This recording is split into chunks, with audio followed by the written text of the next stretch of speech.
On my left here, I have Sam Gomersall, who's the Sports Integrity Manager at Pinnacle. I have Adam Savinson, who's the Head of Esports with Betway Group. And I have Michele Magro, who many of you know, who's local to the island and who's the Chief Counsel for International Affairs and Policy at the MGA. Over the next 30 minutes or so, we'll be talking you through the esports industry and esports betting more particularly. If I could just ask for a quick introduction from each person. I mean, esports didn't have a name until just a few years ago. It just meant people meeting at each other's house and playing video games for a very small prize, maybe who bought the pizza or whatever it might be. That's obviously changed quite a lot, and it's become a billion-dollar industry recently.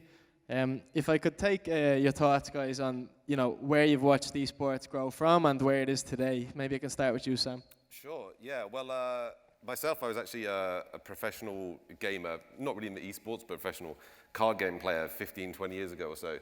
And it was my company's philosophy to just hire the top percentage of a professional sport, of an esport, and have them be the trading floor for their sportsbook. So for us, it didn't even seem like it was such of a surprise that esports came. We were so ingrained in it before it even really existed in the sports betting sphere. It was been a steady vertical for us, but still, we can see how in the last couple of years, if you put it in comparison to a more traditional sport, so for instance, with tennis in the last year, the top 5 tennis players earned more than the top 5 esports players. In the rest of the top 100, numbers 6 to 100, the esport players all earn more.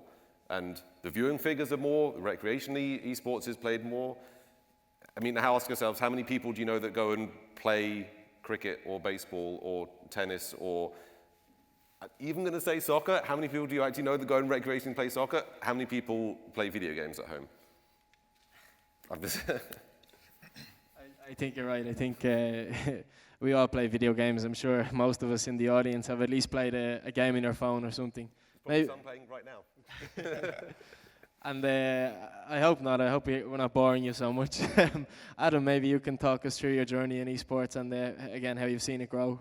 Sure. So like most people, obviously playing games from a young age, but when it came to competitive games, I was introduced, I would say, in 2010 with StarCraft 2, playing at a decent level before really trying to get into the esports industry after I left university. And back then, the esports industry didn't really exist, so trying to get in a job wasn't really the smartest move at the time. Went into the gambling sector, joined with Betway, and then about 4 years ago, we decided that it was the right time to really try and make esports betting something that was really relevant for Betway and the Betway group. So started about 4 years ago, really tested the waters for the first year and a half, 2 years before really committing. So in the last 2.5 years, sponsored 6 teams, sponsored over 20 tournaments, and it's really a massive part of our strategy, and the growth has been phenomenal. And Michele, obviously many of you know Michele in the audience, given his role with the MGA, but also Michele is a very strong esports fan and helped to manage a team, I believe, over recent years too. So. In Malta, of course. Michele, talk us through your journey in esports so far. Yeah. So I've been involved in esports since I had a computer and an internet connection. So I was a gamer all my life and a competitor actually. Nowadays my role has taken me to sort of a place where I can actually assess, first of all, the intersection between gambling and gaming and how certain elements in gaming might affect consumer and consumer society and the way children and adults and society in general consumes certain types of video game content and gambling in general as a whole. So I guess that's a good evolution of interests.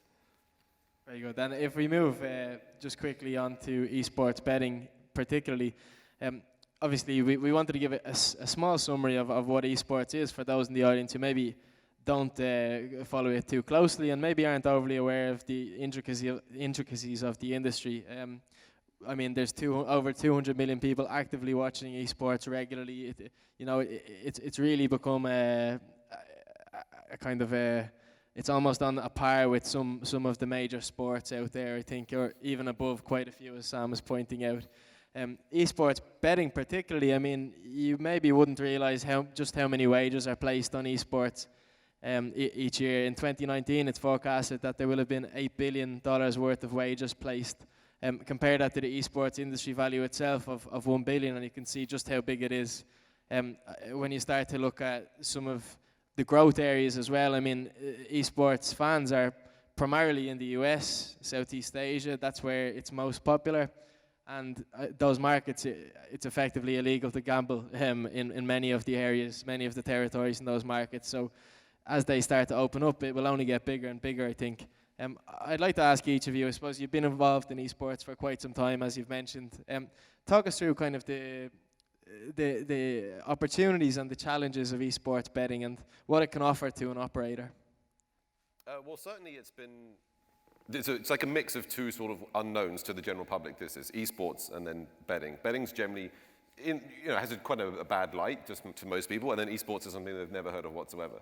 So really to put the two of them together, it's murky waters for most people until they just have the faith to just dive all the way in, and then it definitely shows provenance in the end. Once we've got past the murky waters of the skin gambling, it wasn't really anything to do with sports betting, but because people aren't knowledgeable about how the two are different, they just group them in as the same thing.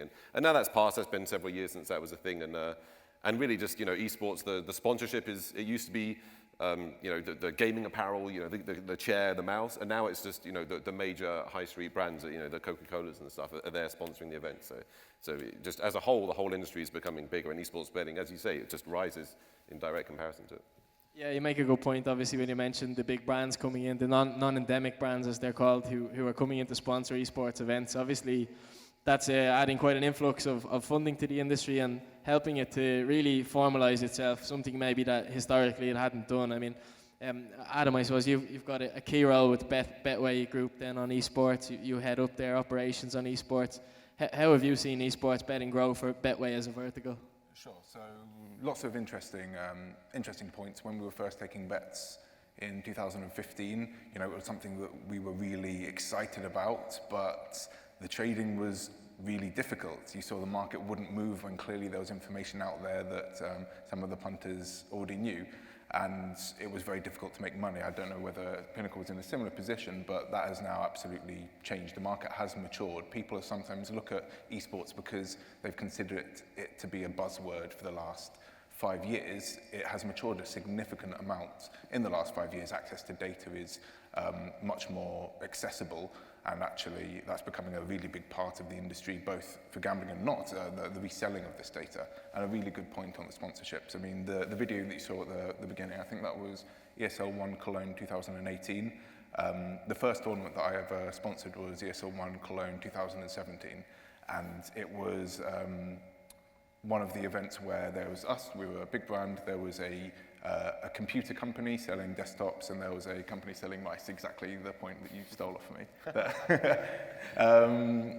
And now we're competing against DHL, we're competing against McDonald's, Vodafone, and the landscape has changed, and that is, on one side it's more difficult to sponsor because the prices are going up, but also it's so much more legitimate than it used to be. These are real top-tier brands that don't want to be associated with any integrity issues, and that's really forcing these issues out. So just to round it up, it's completely different today compared to where it was even 2 years ago. And you're totally right. I mean, it's totally legitimizing itself effectively in recent years since the removal effectively of skins gambling recently. It's just not as prevalent as it used to be or easy to do. Michele, you have a unique perspective, I think, given your role with the MGA and also that you're an esports fan, I suppose. How do you view esports betting and the industry it is? Well, it's a completely new product, and a new product obviously has its own risks also because of its customer engagement facet, and because it's also a new, rather than going into the discussion of whether it's a sport or not, as an activity, it has its own risks. So we see some companies offering betting services on any type of esports activity, which obviously is something extremely risky to do. There's a lot of amateur tournaments out there. There are a lot of online tournaments. There sometimes is no information as to whether a tournament is pre-recorded or whether it's live. There's no information about the delay of the tournament when it's being broadcast. A lot of amateur competitions would have teams dropping out every couple of days, and that obviously ultimately impacts the customer experience, because if the customer is betting on a tournament and all of a sudden teams drop out or there's roster changes, this and that, it becomes a very volatile market and it becomes a very bad customer experience. So I think in general what we're seeing is that companies in general are maturing in the way they offer the product as well, and what we'd like to see in perhaps the more the operators are more less averse to risk, I would say, to be careful actually what they offer. In some countries around Europe, it's actually not allowed to offer betting on esports event, France and until recently the US as well. So it's a question of doing it responsibly in a way that is commensurate to what risk the company wants to expose itself to, because ultimately there can be very bad consequences to a company. And we said that we wouldn't get much into integrity concerns on this panel, but the truth is that integrity is a very, very big part of esports and esports betting. At the authority, I'm responsible for integrity, and it has actually hit our charts as the highest activity with suspicious patterns reported. So that's obviously a big concern that companies need to take into account when offering this product. Just to quickly touch on that point, I think a lot of the things you raised were very valid and trends that I saw a lot over the past 6 years. I mean, when I was first watching StarCraft 2, you'd rather watch a replay because then there's not going to be a disconnect, or you don't know it's going to be restarted, because esports, it's a game where someone can actually just lose internet in the past, and that will just ruin the whole experience. Like what's happened here today. Yeah. And that was completely normal, and we still see a few examples of that. I remember seeing, I'm not going to name and shame, but a tournament that ran overtime and had to show some of the games the next day, and they were actually pre-recorded games. And there was a bit of uproar from the community when it did happen. So while I do agree that there are those issues, we are maturing, we're getting to a better space there. Yeah, I mean, the great point.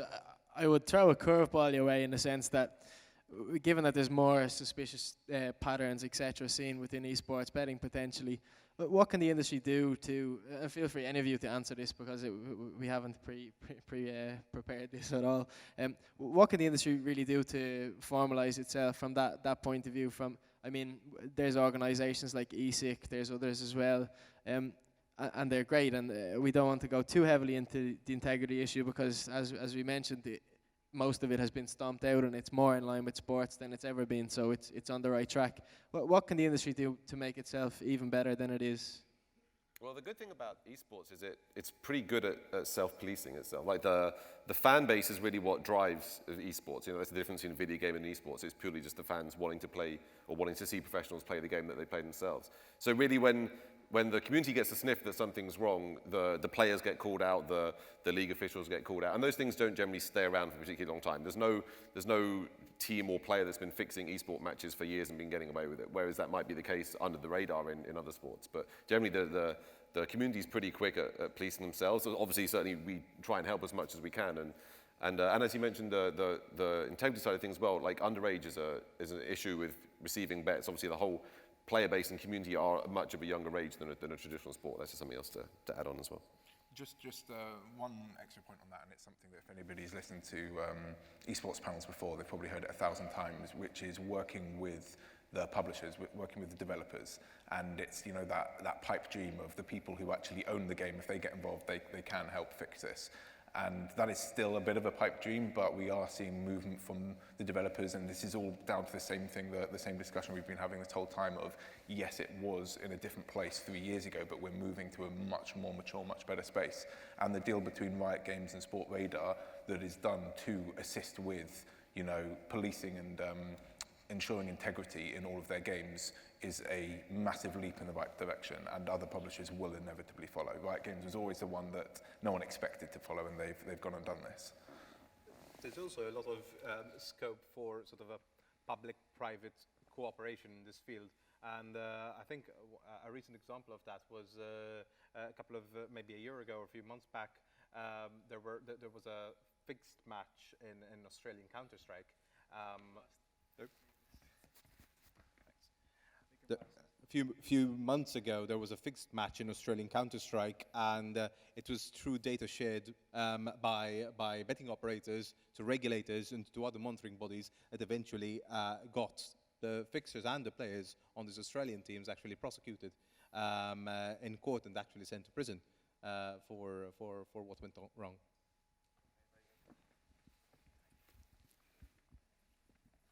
Seems our technical issues are staying with us today. I'd like to delve in a bit into the marketing of esports betting effectively. There's some best-in-class, what we call esports books, or at least what I like to call esports books. And we've got two of them on stage effectively in Pinnacle and Betway. And the point that I think within esports betting is that an esports book alone isn't enough, potentially in the same way that a very strong sports book could be. There needs to be strong marketing around the community involvement, rich content. This is what the players want. When somebody places an esports bet, they want to follow the bet all the way through the journey. Picking up on data inside along the way from commentators, etc., potentially from the betting brands themselves as well, within the community. Something I think Pinnacle and Betway are very good at, Twitter feeds, that kind of thing, to keep interaction with the community. What would you I've probably mentioned a few of them, what would you say are your kind of go-to strategies for esports betting marketing? Do I need it? Yeah, well, yeah, you're right. The esports fan group and the customers, as they would both be the same, they're really primarily just focused on esports itself. So if you go to a regular betting site, you'll have sports at the top, and there will be a list. There'll be like football, basketball, the whole list, and one of them will be esports somewhere in the middle. Whereas the esports fan in general wants to go to a different landing site. They don't want to see all these other sports. They want to see esports, and then under that have all the different types of video games, all the different titles. So you really need anyone that signs up or anyone that is primarily wagering on esports, you need to have a whole different landing site for them to reach when they log onto your site. And it's similar for Twitter, as you said. The only sport that Pinnacle has that branched off from the regular tweets about what's going on in the world of sports betting is we had to get an entirely different one for esports, because the esports fan doesn't want all this other background noise about it. They just want to see this is what is going on in the world of esports betting today. So that's you need to be focused specifically on them, but the rewards are there. If you make the leap of faith and you just go there and you put the time and the effort into building these things, then yeah, the esports customers will stay around for sure. So, is my mic working? Perfect. Rather than delving in specifically to the kind of content marketing we do, the teams who sponsor, I definitely agree with everything that Sam's saying. I'd like to just make a point on where I believe that has come from.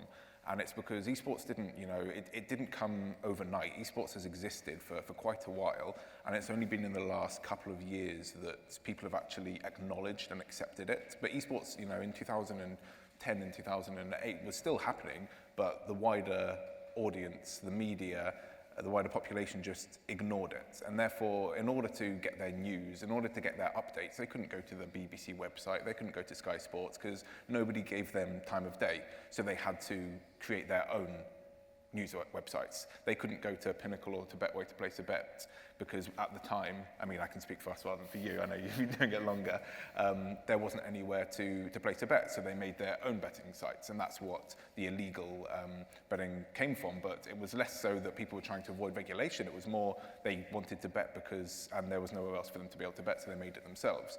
And that extends itself through to all of the points that Sam's made, which is the esports audience isn't used to having to, scroll down through a list, because they've always had something dedicated, because no one's done anything for them. And now, building on that, and everything's turned on its head, the esports audience knows that they're valuable now, and it's, the idea of you ignored me for all these years, why should I trust you? So it's quite a cynical bunch, and that's why authenticity is so important. You need that dedicated Twitter account to show, actually, we know what we're talking about. We're not just trying to jump on the bandwagon here, and that really feeds through to the success that I think both of our companies have seen.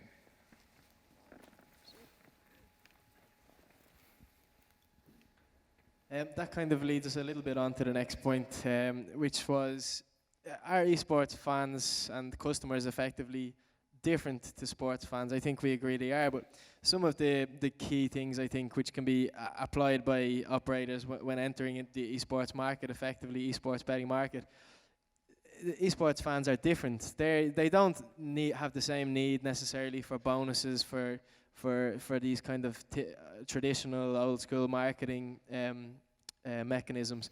They're far more in tune based on the fact that they play video games. And this is a guess, I think, because we spoke about this a bit earlier, and it's not something that's necessarily tried and tested. But when you look at the esports fan, they like rewards, they like leveling up their characters, they like XP, they like to build a profile. Whereas that doesn't necessarily transfer across to traditional sports. I think it's quite unique to video games and esports. And I'd like to kind of take, particularly on this one, Sam and Adam's thoughts, I guess, on, do you foresee that for esports betting? Is it something that you guys will be looking at? Yeah, well, that's really more of on the marketing side. Like, what could you do to draw people in? It isn't something we've explored, but it is certainly something that is interesting to think about. It's a good thought exercise. Like, what could happen if you were to offer these things? Would you be able to find extra niche people that you presume are in the esports betting already at the moment? Maybe draw some people away from Betway or away from wherever else you could. But yeah, it's certainly interesting, like I said, but it's nothing that we've really thought of. But I think in general, it's not just esports people that are involved with that. Like, you don't, the term gamer is even thrown out amongst, a strict esports fan. And just generally everyone, likes to, it's just the progression of something that you're getting out of it, really. It doesn't have to specifically be to do with an esports game itself. This is just a general marketing tool, I think, yeah, for sure. Just giving some incremental rewards here and there. I mean, that's actually the money, the profit that these games are making. It's not, they don't cost a lot to buy the game. You get the game for free, but you can pay a little bit more to get a little bit more powerful to buy something for your character in game. It's just the whole process behind how the marketing's working. Yeah, I think there's a danger sometimes when people look at esports, because they see it as this new vertical. Some people see it as scary, to go in and make quite a lot of assumptions. Okay, they play this game, that means I've got to make my site, my product like that game. And it's very possible that it does work. It's not something that we have on our site at the moment. But working with, lots of esports customers, yes, there are differences, but there's also lots of similarities. These are just normal people. And actually, when brainstorming new products, whenever I've spoken to our sports teams, they've gone, actually, that's something that we'd be interested in as well. And I think that the most important thing is the authenticity. We don't need to reinvent the wheel in order to keep a customer on the website. Actually, I think it's more about the appealing to the community side and getting that brand perception that they actually like the brand and they accept the brand, rather than necessarily the need for these bespoke custom features. Not to say that they wouldn't work. I think they're cool, they're interesting. We're seeing some new startups do them, but I don't think that if you build a whole business case off, we're different because we have this one feature, is really going to make you stand out. Good answers. I mean, it's nice to hear the perspective from the operator side, because we see it from above or from far away, so it's nice. A question from the audience. So we've had a couple of questions come in onto Slido. Naturally, there was the question about the audience and its age, and that it's under 18. I think we can probably quickly dispel this myth with the fact that the average age of an esports fan is 32 years old, and equally Betway and Pinnacle for sure aren't going to take bets from under 18s, because that applies across the board.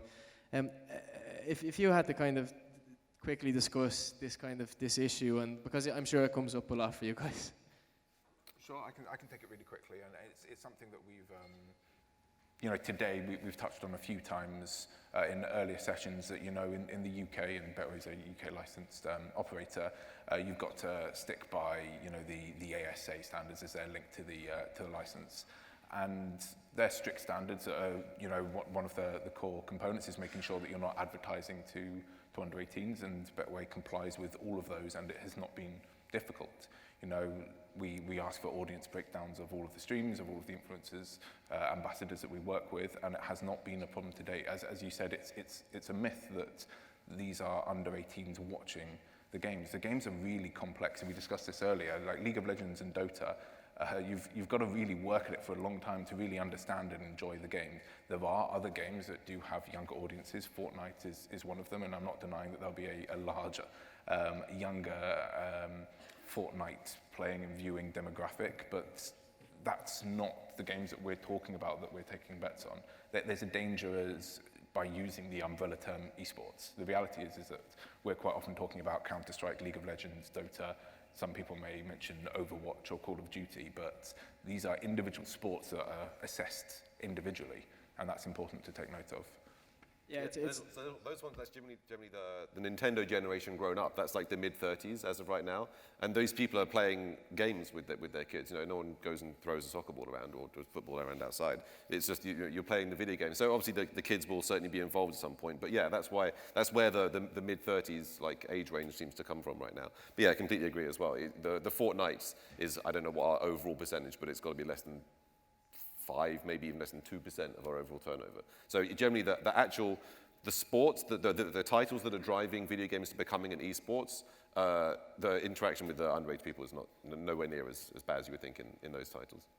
Okay, I think we have 2 more questions effectively for everyone. Michele, I wanted to address one question to you because as a regulator, the MJ is very proactive in engaging with operators, and when we look at esports, it's something that publishers have always shied away from engaging with the betting companies, or at least some of them. We can probably, we won't mention them, but I think we know them. How do you kind of see this? Would you like more engagement from publishers with betting companies? Yeah, in general, it's first of all, probably it's the tournament organizers that are possibly a bit more of interest to us as regulators. When it comes to the policy making side, however, so more on the political side, I do see that there is a lot of interest to actually engage with most of these companies, especially because most of them are actually US based. In the US, obviously, speaking about gambling is akin to speaking about something profane, so they shy away from the public. In Europe, gambling is something which is widely accepted, so it's a different environment. Yet still, it's quite challenging for policymakers to actually get publishers in the room and developers in the room. There are some segments of the industry that do actually reach out. However, I can't say that it's universal. And this is something that actually so I'm also part of an organization called GREF, which is Gambling Regulators European Forum, so sort of an association of European gambling regulators. And it's something that we've been trying to engage with publishers, and not often to a very good result. But times are changing quite a bit. So we saw that there was a parliamentary inquiry in the UK where game publishers were quite active, and same in the Netherlands and in Belgium. Finally, after quite a couple of years, they sort of heeded the call of the regulators, and now things are moving a bit. So maybe things are moving in the right direction over the past few years. Okay, very good. And I agree. I think slowly but surely they'll start to engage, as has happened with regulators and operators in general. So I think we'll see the same sort of scenario. One final classic question, I would say, esports 2020 and beyond, where do you see it going? How big can it get? And how big can esports betting get? Maybe Sam, you can start. You know my thoughts. I think it's going to be easily, unquestionably, the second biggest sport, especially in terms of sports betting. In terms of however you want to measure a sport, if it's going to be classified as that, I'm pretty sure it'll be the second biggest sport overall by the end of 2020, maybe 2021. I mean, you just player participation, viewing figures, and then, I don't know if you want to get sponsorship or prize pools in there as well. But just in general, however you want to classify esports, I think it'll be the second biggest sport in a year and a half. Sure. From my perspective, I've been quite vocal in the past about, being excited enough about esports, but not getting too excited where it's not necessary. And one of the things that I would always say is that esports viewership is growing. It's not growing nearly as fast as everybody said, but it is growing. Where we need to assist the industry is actually the monetization of it. The average fan wasn't spending that much, not even close to what your average football fan would spend on their team. So the issue the growth needed to happen in the monetization rather than the viewership. And that was until the League of Legends World's viewership figures were announced, I think, 2 weeks ago, where just in a single year it doubled again. So the growth is phenomenal. And finally, Michele, over to you. I don't think esports is the massive sort of gold rush that we're seeing right now. Esports is just a subsector of video games. It's an entertainment product in its own right. However, the lack of structure that there is at the moment is the reason why many regulators look on it still with a skeptical eye. I mean, I hope these are things that will change in the next 10 years, because ultimately that's what's lacking in esports. It's something that is harder to achieve than in traditional sports, because obviously there's a lack of a governing body. All of the games are owned by the publishers themselves, and all of the publishers have their own agenda. So it's going to be challenging, but once there's a better structure in place, and we've seen leaps and bounds in the past 3-4 years only, I mean, it will mature as an industry, I guess. Okay, thank you all for joining the panel. It's been very interesting, and I hope it's been interesting for the audience. If you could give a hand to the guys, please. Thanks.